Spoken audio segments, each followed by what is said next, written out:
Сәлем достар, бүгін сіздермен біз сәбізбен қырыққабаттан осындай керемет салат жасайтын боламыз. Жылдам дайындалады, дәмі деген керемет.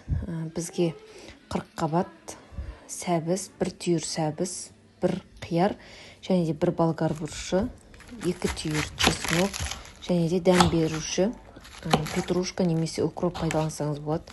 Осылайша барлығын турап алатын боламыз. Капустаны осылай ірі турадым мен. Енді өзіңіздің ыңғайыңызға қарай турайсыз.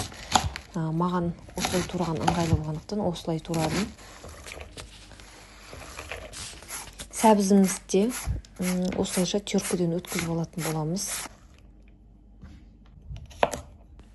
Қиярымызды да осылайша турап алатын боламыз.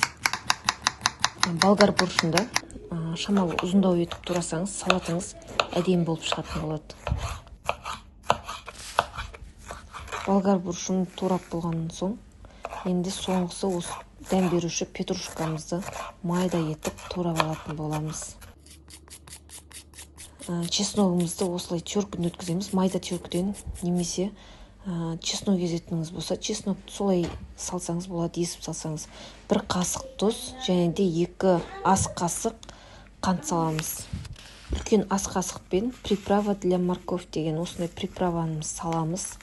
Осылайша енді 1 ас қасық уксусымызды құятын боламыз. Мен 2 бөліп құйдым. Жарты қасықтан құйдым.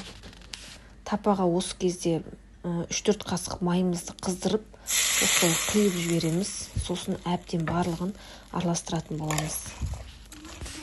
Әбден араластыратын боламыз май құйған соң, өйткені қырыққабатпен сәбізіміз өлу қажет.